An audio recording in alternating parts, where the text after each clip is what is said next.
ನಿನ್ನೆ ರಾಹುಲ್ ಗಾಂಧಿ ಅವರು ನರೇಂದ್ರ ಮೋದಿ ಅವರ ವಿರುದ್ಧ ಬಹಳ ದೊಡ್ಡ ಮಟ್ಟದಲ್ಲಿ ಹರಿಹಾಯ್ದಿದ್ರು ಅದಾನಿ ವಿಚಾರಕ್ಕೆ ಸಂಬಂಧಪಟ್ಟ ಹಾಗೆ. ಇದೀಗ ರಾಹುಲ್ ಗಾಂಧಿ ಅವರ ಆ ಆರೋಪಕ್ಕೆ ಪ್ರಧಾನಿ ಮೋದಿ ಅವರು ಉತ್ತರ ಕೊಟ್ಟಿದ್ದಾರೆ.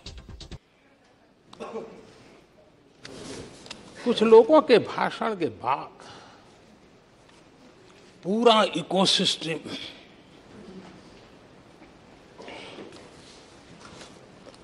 समर्थक उछल रहे थे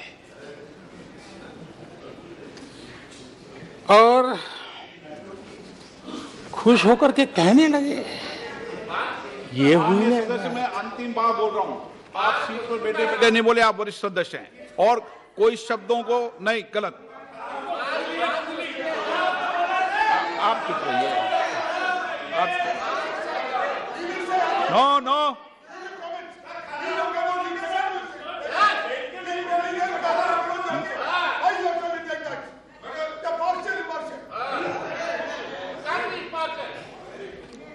पूरा इकोसिस्टम उछल रहा था और कुछ लोग तो खुश होकर के कह रहे थे ये हुई ना बात।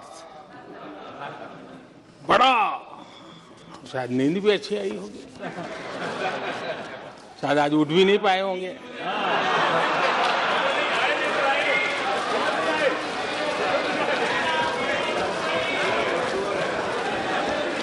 और ऐसे लोगों के लिए कहा गया है, बहुत अच्छे ढंग से कहा गया है, ये कह कर के हम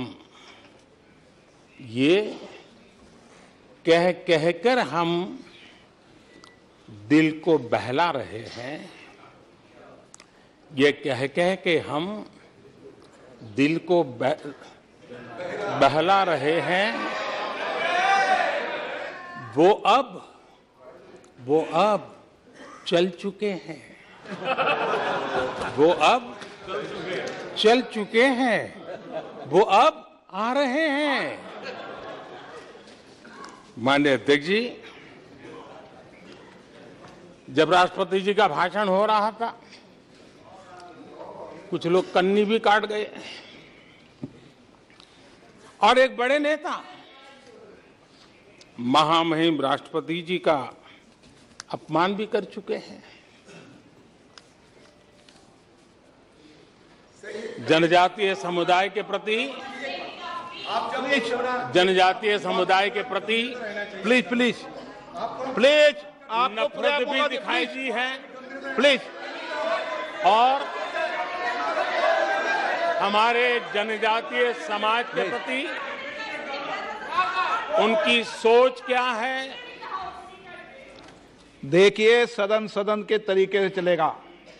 आप लोग बोले थे, सबने सुना था, कोई डिस्टर्बेंस नहीं हो। नो, गलत। लेकिन जब इस प्रकार की बातें टीवी के सामने कही गई तो भीतर पड़ा हुआ जो नफरत का भाव था, जो सच, वो बाहर आके ही रह गया। ये खुशी है। ठीक है, बाद में चिट्ठी लिख करके बचने की कोशिश तो की गई है। माननीय अध्यक्ष जी, जब राष्ट्रपति जी के भाषण पे चर्चा मैं सुन रहा था तो मुझे लगा कि बहुत सी बातों को मौन रह कर भी स्वीकार किया गया है। यानी एक प्रकार से सबके भाषण में सुनता था तब लगा कि राष्ट्रपति जी के भाषण के प्रति किसी को इतराज नहीं है, किसी ने उसकी आलोचना नहीं की। भाषण की हर बात, अब देखिए क्या कहा है राष्ट्रपति जी ने, मैं उन्हीं के शब्द कोट करता हूं। राष्ट्रपति जी ने अपने भाषण में कहा था, जो भारत कभी अपनी अधिकांश समस्याओं के समाधान के लिए दूसरों पर निर्भर था, वही आज दुनिया की समस्याओं के समाधान का माध्यम बन रहा है। राष्ट्रपति जी ने यह भी कहा था, जिन मूल सुविधाओं के लिए देश की एक बड़ी आबादी ने दशकों तक इंतजार किया, वे इन वर्षों में उसे मिली है। बड़े बड़े घोटालों, सरकारी योजनाओं में भ्रष्टाचार की जिन समस्याओं से देश मुक्ति चाहता था, वह मुक्ति अब देश को मिल रही है। पॉलिसी पैरालिसिस की चर्चा से बाहर आकर आज देश और देश की पहचान तेज विकास और दूरगामी दृष्टि से लिए गए फैसलों के लिए हो रही है। ये पैराग्राफ जो मैं पढ़ रहा हूं, वो राष्ट्रपति जी के भाषण के पैराग्राफ को मैं कोट कर रहा हूं। और मुझे आशंका थी कि ऐसी बातों पर यहां जरूर इतराज करने वाले तो कुछ लोग निकलेंगे, वो विरोध करेंगे, ऐसा कैसे बोल सकते हैं राष्ट्रपति। लेकिन मुझे खुशी है किसी ने विरोध नहीं किया, सबने स्वीकार किया, सबने स्वीकार किया।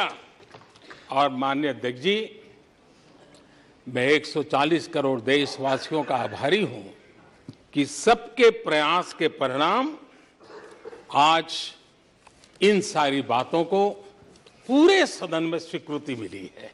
इससे बड़ा गौरव का विषय क्या हो सकता है। आदरणीय अध्यक्ष जी, सदन में हंसी मजाक, टीका टिप्पणी, नोक-झोंक, ये तो होता रहता है,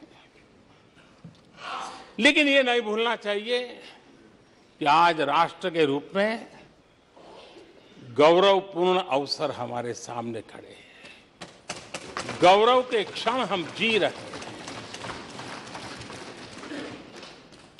राष्ट्रपति जी के पूरे भाषण में जो बातें हैं, वो 140 करोड़ देशवासियों के सेलिब्रेशन का अवसर है। देश ने सेलिब्रेट किया है। माननीय अध्यक्ष जी, 100 साल में आई हुई ये भयंकर बीमारी, महामारी, दूसरी तरफ युद्ध की स्थिति, बटा हुआ विश्व, इस स्थिति में भी, इस संकट के माहौल में भी देश को जिस प्रकार से संभाला गया है, देश जिस प्रकार से संभला है, इससे पूरा देश आत्मविश्वास से भर रहा है, गौरव से भर रहा है। आदरणीय अध्यक्ष जी, चुनौतियों के बिना जीवन नहीं होता है। चुनौतियां तो आती हैं, लेकिन चुनौतियों से ज्यादा सामर्थ्यवान है 140 करोड़ देशवासियों का जज्बा। 140 करोड़ देशवासियों का सामर्थ्य चुनौतियों से भी ज्यादा मजबूत है, बड़ा है और सामर्थ्य से भरा हुआ है। इतनी बड़ी भयंकर महामारी, बटा हुआ विश्व, युद्ध के कारण हो रहे विनाश, अनेकों देशों में अस्थिरता का माहौल है। कई देशों में भीषण महंगाई है, बेरोजगारी, खाने पीने का संकट, और हमारे अड़ोस पड़ोस में भी जिस प्रकार से हालत बने हुई है, ऐसी स्थिति में माननीय अध्यक्ष जी, कौन हिंदुस्तानी इस बात पे गर्व नहीं करेगा कि ऐसे समय में भी देश दुनिया की 5वीं बड़ी अर्थव्यवस्था बना।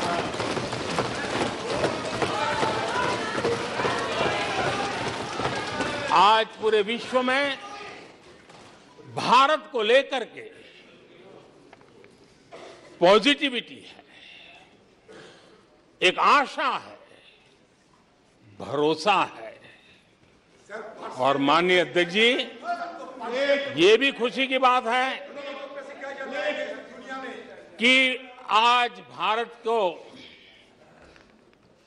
विश्व के समृद्ध देश ऐसे G20 समूह की अध्यक्षता का अवसर भी मिला। ये देश के लिए गर्व की बात है।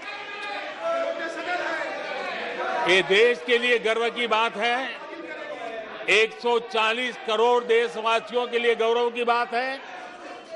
लेकिन मुझे लगता है, पहले मुझे नहीं लगता था, लेकिन अभी लग रहा है शायद इससे भी कुछ लोगों को दुख हो रहा है।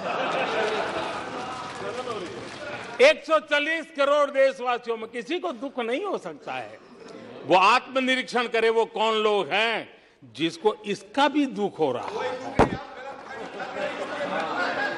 माननीय अध्यक्ष जी,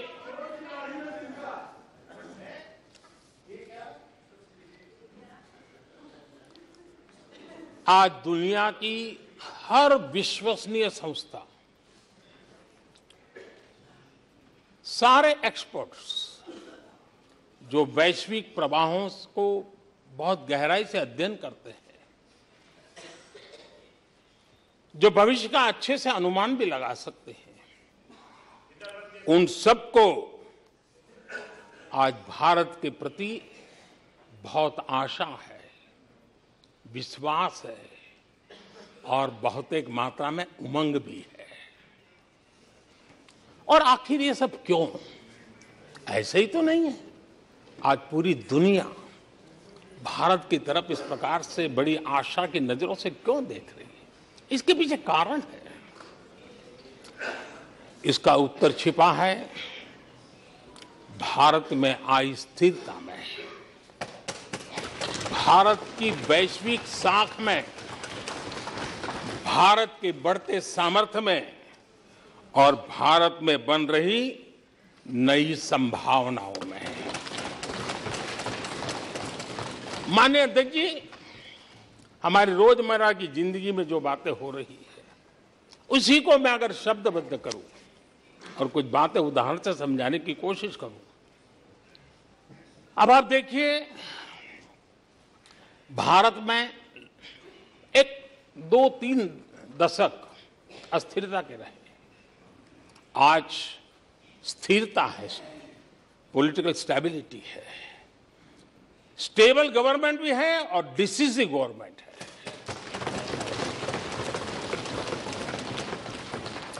और उसका भरोसा स्वाभाविक होता है।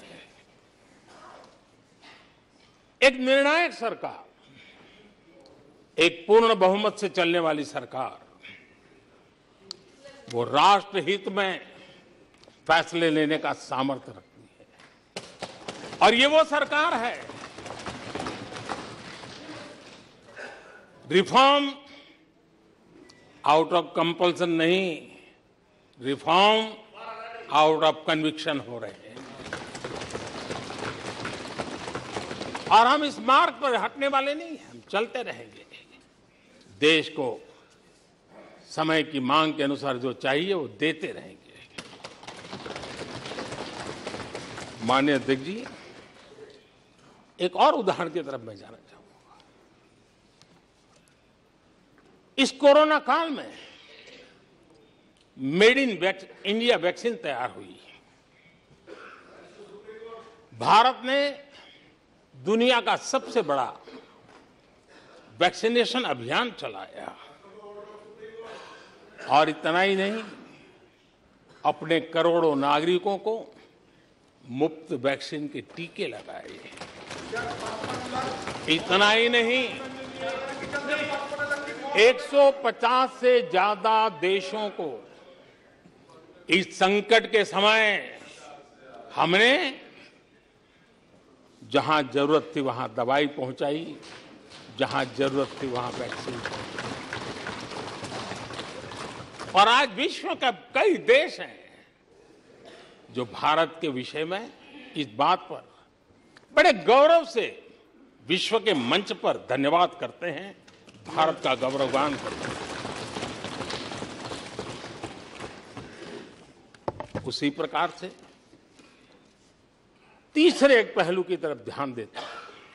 इसी संकट काल में आज भारत का डिजिटल इंफ्रास्ट्रक्चर, जिस तेजी से डिजिटल इंफ्रास्ट्रक्चर ने अपनी ताकत दिखाई है, एक आधुनिकता की तरफ बदलाव किया है, पूरा विश्व इसका अध्ययन कर रहा है। मैं पिछले दिनों G20 समिट में बाली में था। डिजिटल इंडिया की चारों तरफ वाहवाही हो रही थी और बहुत क्यूरियोसिटी थी कि देश कैसे कर रहा है। कोरोना काल में दुनिया के बड़े बड़े देश, समृद्ध देश अपने नागरिकों को आर्थिक मदद पहुंचाना चाहते थे, नोटें छापते थे, बांटते थे, लेकिन बांट नहीं पाते थे। ये देश हैं जो एक फ्रिक्शन ऑफ सेकंड में लाखों करोड़ों रुपए देशवासियों के खाते में जमा करवा देता है। हजारों करोड़ रुपए ट्रांसफर हो जाते हैं। एक समय था छोटी छोटी टेक्नोलॉजी के लिए देश तरसता था। आज देश में बहुत बड़ा फर्क महसूस हो रहा है। टेक्नोलॉजी के क्षेत्र में देश बड़ी ताकत के साथ आगे बढ़ रहा है।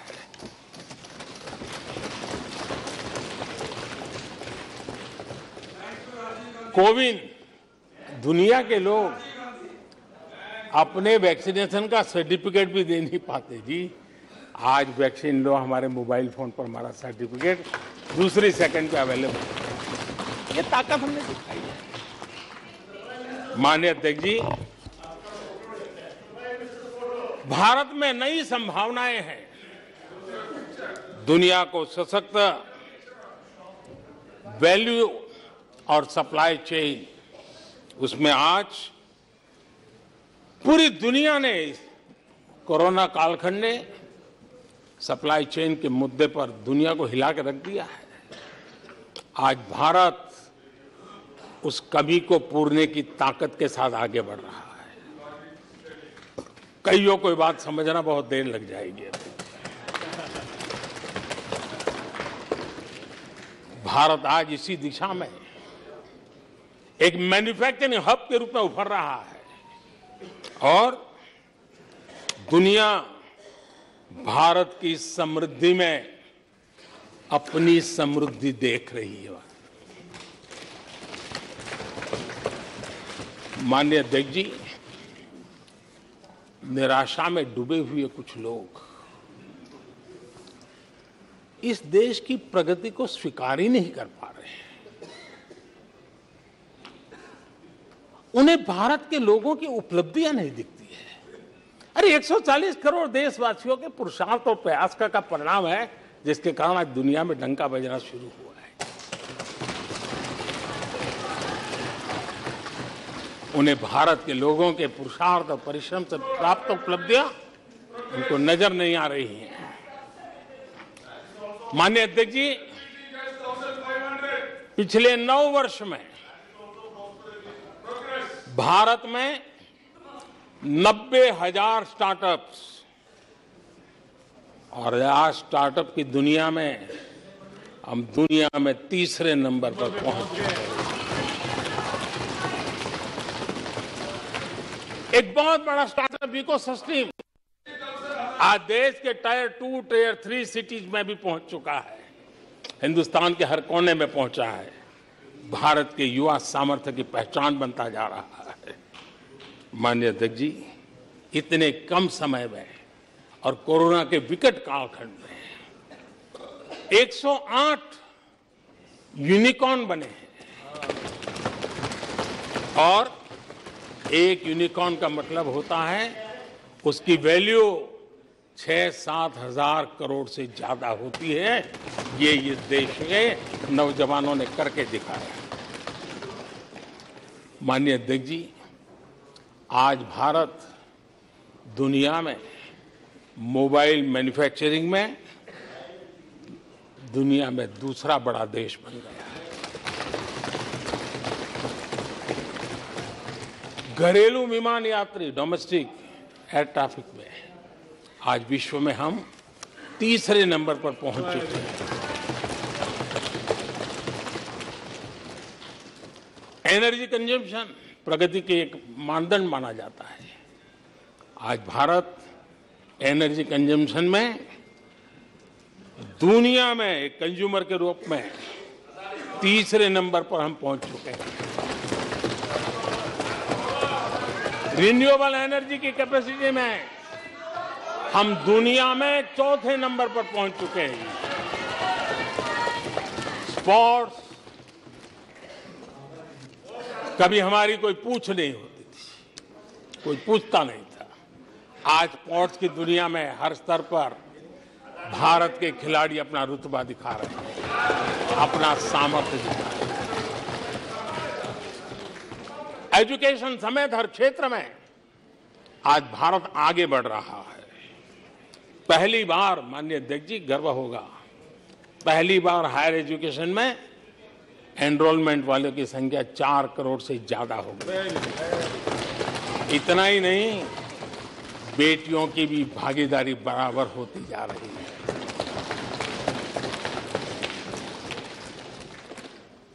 देश में इंजीनियरिंग हो, मेडिकल कॉलेज हो, प्रोफेशनल कॉलेजेस हो, उसकी संख्या बहुत तेजी से बढ़ रही है।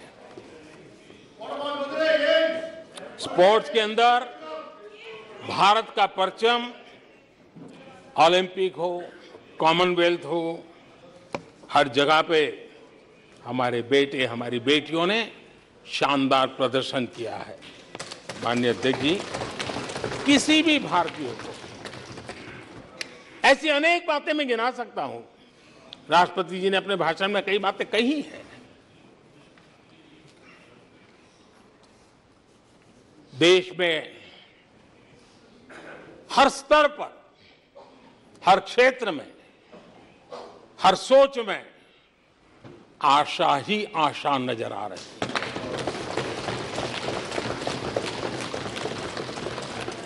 एक विश्वास से भरा हुआ देश है, सपने और संकल्प लेकर के चलने वाला देश है। लेकिन यहां कुछ लोग ऐसे निराशा में डूबे हैं, ऐसे निराशा में डूबे हैं। काका हाथरसी ने एक बड़ी मजेदार बात कही थी। काका हाथरसी ने कहा था, आगा पीछा देखकर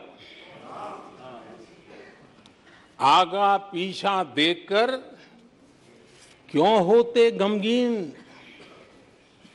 जैसी जिसकी भावना वैसा दिखे सीन।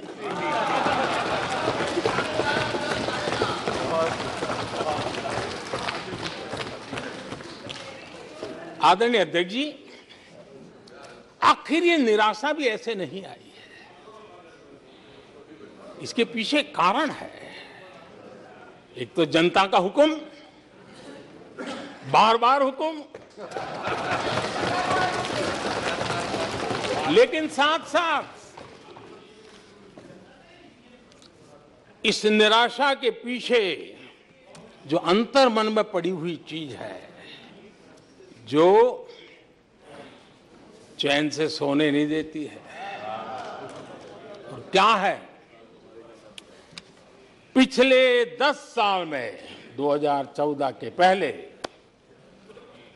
2004 से 14 भारत की अर्थव्यवस्था खस्ता हाल हो गई। निराशा नहीं होगी तो क्या होगा? 10 साल में महंगाई डबल डिजिट रही, और इसलिए कुछ अगर अच्छा होता है तो निराशा और उभर करके आती है। और जिन्होंने बेरोजगारी दूर करने के वादे किए थे, जिन्होंने बेरोजगारी दूर करने के वादे किए थे,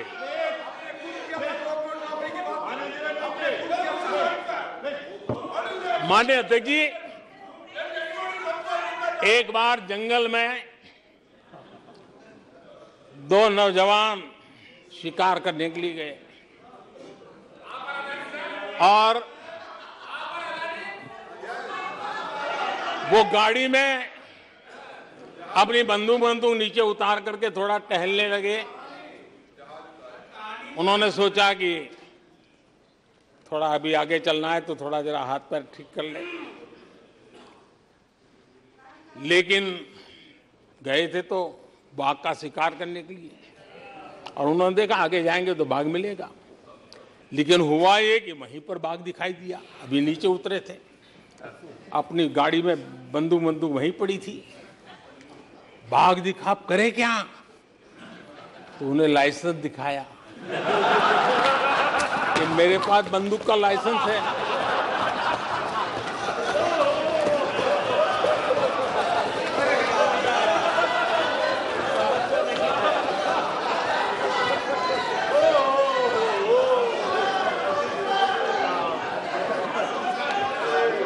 इन्होंने भी बेरोजगारी दूर करने के नाम पर एक कानून दिखाया, वो कानून बना दिया है। अरे देखो कानून बना दिया है, ये इनके तरीके से पल्ला झाड़ दिया। 4 से 14 आजादी के इतिहास में सबसे घोटालों का दशक रहा, सबसे घोटाला।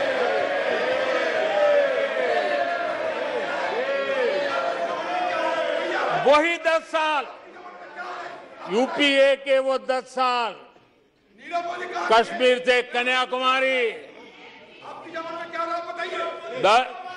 कश्मीर से कन्याकुमारी, भारत के हर कोने में आतंकवादी हमलों का सिलसिला चलता रहा। 10 साल हर नागरिक असुरक्षित था। चारों तरफ यही सूचना रहती थी कि कोई अनजानी चीज को हाथ मत लगाना, अनजानी चीज से दूर रहना, वही खबरें रहती थी। 10 साल में जम्मू कश्मीर से लेकर नॉर्थ ईस्ट तक हिंसा ही हिंसा देश का शिकार हो गया था। उस 10 साल में भारत की आवाज ग्लोबल प्लेटफॉर्म पर इतनी कमजोर थी कि दुनिया सुनने तक तैयार नहीं। आदरणीय अध्यक्ष जी, इनकी निराशा का कारण यह भी है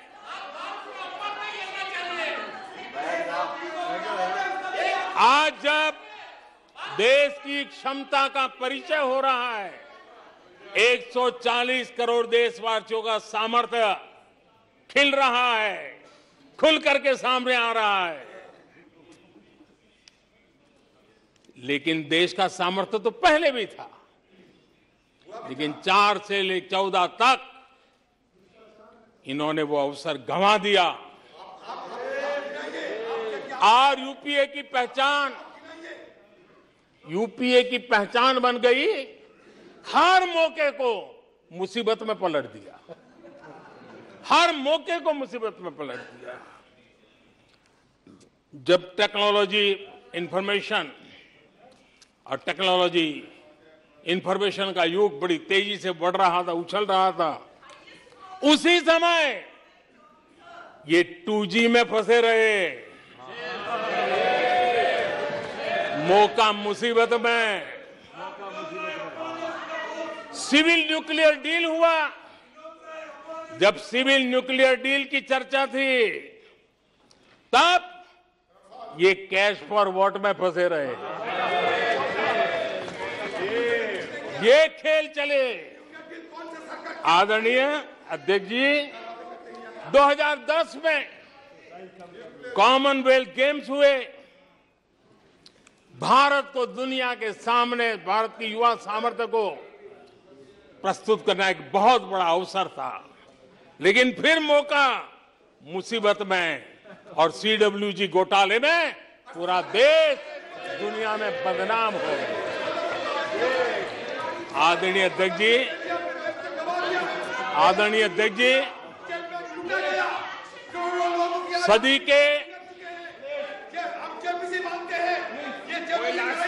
सदी के दूसरे दशक में